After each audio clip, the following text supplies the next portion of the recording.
காலை 10 மணி. குட்டீஸ்க்கு இன்னைக்கு ஃப்ரூட்ஸ் எதுவும் இல்லாதால சுண்டல் தான் ரெடி பண்ணி குடுத்தேன். சுண்டல் ரெடி பண்ணி குடுக்கும்போது, கொஞ்சம் அதில லைட்டா வந்து கரம் மசாலா, லைட்டா காரத்தூள் அந்த மாரி போட்டு நல்லா தாளிப்பு சூப்பரா ஆட் பண்ணி குடுத்தீங்கன்னா சாப்பிட்டு வந்துருவாங்க. நம்ம நாட்ல எத்தன வருஷம் ஆனாலும் சரி, இந்த கலர் டிஸ்கிரிமினேஷன் இன்னுமே இருந்துட்டு தான் இருக்கு. ஒரு நாள் வழக்கமா போற கடைக்கு தான் பாப்பாவ கூட்டிட்டு போயிருந்தேன். பாப்பா அன்னைக்கு ரொம்ப நார்மலா இல்லாம கொஞ்சம் ஸ்டைலாவே கிளம்பி வந்திருந்தா என் கூட. நான் போனது என்னமோ வெஜிடபிள் ஷாப் தான். நான் வேண்டான்டான்னு சொன்னா அவளும் கூட வந்திருந்தா.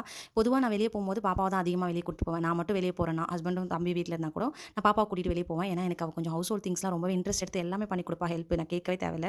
அதனால அவள கூட்டு போயிருந்தேன். கடையில ரொம்ப வருஷமா வேலை செய்ற ஒரு பொண்ணு. நான் எப்ப போனாலும் நல்லா பேசிட்டே இருப்பா. நான் காய்கறி எடுக்கும்போது என்கிட்ட ரெசிபியே கேட்டு வாங்கிப்பா. அக்கா இது எப்படி செய்யணும்? அது எப்படி செய்யணும்? இது வாங்குறீங்களே, இதுல என்ன பண்ணுவீங்க? அந்த மாரி கேட்டுப்பா. நல்லா பேசுற பொண்ணு தான். இன்னைக்கு பாப்பாவ பார்த்ததும், பாப்பா முன்னாடியே என்கிட்ட, "அக்கா பாப்பா ஏன் இந்த கலர்ல இருக்கா? நீங்க வேற மாரி இருக்கீங்க, பாப்பா வேற மாரி இருக்கா.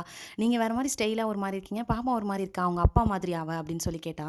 அது என்கிட்ட தனியா கேட்டாலே தப்பு. அது என் பொண்ணு முன்னாடி கேட்டது ரொம்ப ரொம்ப தப்பு. பட் நல்ல வேளைங்க. இந்த சமுதாயத்த பத்தி எனக்கு நல்லாவே தெரிஞ்சதால, முன்னாடிலேருந்தே அவளுக்கு நினைவு தெரிஞ்ச காலத்துலேருந்தே, அவளுக்கு அந்த மாரி ஒரு ஃபீல் வரக்கூடாதுன்னே ஃபர்ஸ்ட்லேருந்தே, "நீ ரொம்ப அழகா இருக்க பாப்பா. உன் கண் அழகா இருக்கு, வாய் அழகா இருக்கு. உனக்கு ஒரு ஒரு ஃபீச்சர்ஸும் அழகா இருக்கு."